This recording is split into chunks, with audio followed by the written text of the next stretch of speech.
தமிழ் சினிமாவின் நீண்ட வரலாற்றில் காதல் காவியம் அப்படின்னு ரசிகர்களால் என்றும் புகழப்படும் திரைப்படம் வசந்த மாளிகை. உடலும் மனமும் முதிர்ந்த ஒரு காதலை கட்டமைத்து காட்டியது வசந்த மாளிகை.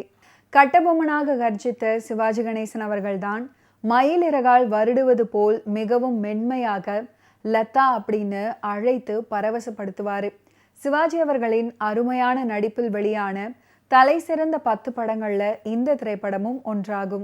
மதுவுக்கு அடிமையாகி ஆணவத்தில் அலையும் பணக்காரனாகவும் சரி, காதல்ல கசிந்துருகும் போதும் சரி, வசந்த மாளிகை திரைப்படத்துல சிவாஜி அவர்களை ரசிப்பது அலாதியான ஒன்று.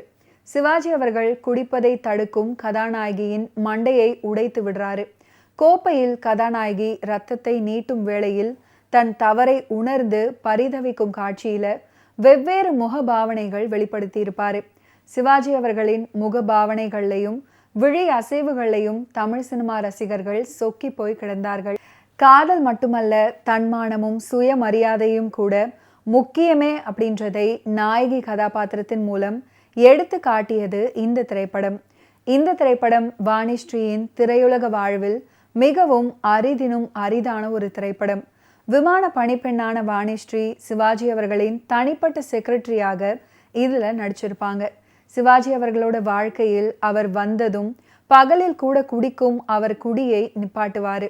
படத்தில் சிவாஜி அவர்கள் வாணிஸ்ரீயை பத்தி ஒரு இடத்துல சொல்வாரு, என்னன்னா, எனக்கு தெரியும் அவ வரமாட்டா, ஏன்னா அவ ஒரு பிடிவாதக்காரி, ஆனா எனக்கு அவகிட்ட பிடிச்சதே அந்த பிடிவாதம் தான் அப்படின்னு சொல்லியிருப்பாரு. அந்த காட்சி ரசிகர்கள் மத்தியில் பெரும் வரவேற்பை பெற்றது. சிவாஜி அவர்கள் சந்தேகப்படலாமா அப்படின்ற ஆதகம்தான் வாணிஸ்ரீ மனதை ஆட்டுவிக்கும்.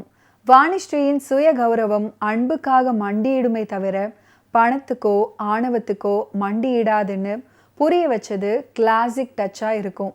சிவாஜி அவர்களின் மன்னிப்பு கோரும் பாவனையும் வாணிஸ்ரீயின் தீர்க்கமான கோபமான பார்வையும் ரொம்ப அற்புதமாக படமாக்கப்பட்டிருக்கும். அதோட இன்னொரு வசனமும் கிளைமேக்ஸ்ல இருக்கும்.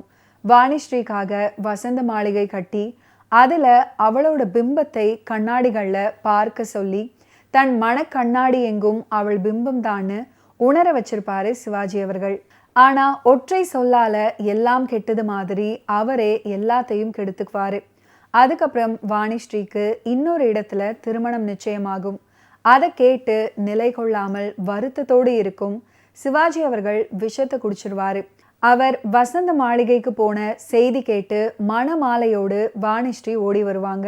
அப்ப சொல்வாங்க, ஆனந்த் நான் வந்துட்டேன் அப்படின்னு சந்தோஷமா.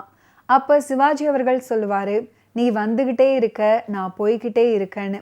இதை இன்னைக்கு பார்த்தாலும் தன்னை அறியாமல் படம் பார்க்குறவங்க அழுதுடுவாங்க. அவ்வளோ டச்சிங்கான சீன். வசந்த மாளிகை திரைப்படத்துக்காக இசையரசி பி. சுசிலா அவர்கள் ஒரு சில அற்புதமான பாடல்களை பாடியிருக்காங்க. அதில் ஒரு ஃபென்டாஸ்டிக்கான பாட்டு தான் கலைமகள் கைப்பொருளே அப்படின்னு தொடங்கக்கூடிய பாட்டு. பாடலுக்கு உண்டான வரிகளை கவியரசர் கண்ணதாசன் எழுதியிருந்தார். என் இதய மாளிகையில் என்றும் குடியிருப்பவர் வசந்த மாளிகை சிவாஜி. என் அனுபவத்தில் நான் வசந்த மாளிகை திரைப்படத்தை 40 முறைக்கும் மேலே பார்த்துருப்பேன். முதல் முறை மட்டுமே சிவாஜி அவர்களுக்காக பார்த்தேன். மீதமுள்ள 39 முறைகளையும் நான் சிவாஜி ஆகிவிட்டேன். உணர்வு ரீதியாக நானும் சிவாஜி அவர்களும் ஒன்றாகவே பயணித்தோம். இது சிவாஜி ரசிகர் ஒருவரின் கருத்து. இது அவருடைய கருத்து மட்டுமல்ல, 50 ஆண்டுகளும் கழித்து வெளிவந்த பிறகும் இன்னமும் இதை கொண்டாடும் அத்தனை ரசிகர்களின் கருத்தும் இதுதான்.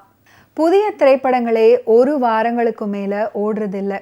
50 வருடங்களுக்கு முன்பு வெளியான வசந்த மாளிகை திரைப்படம் இன்றும் 3 வாரங்களை தாண்டி ஓடிக்கொண்டிருக்கு. Chennai Albert theatre manager Mariappan இப்படி சொல்லியிருக்காரு, காதல் கதைகள்ல இப்படி ஒரு படம் வந்ததே கிடையாது, இனி வரப்போவதும் கிடையாது.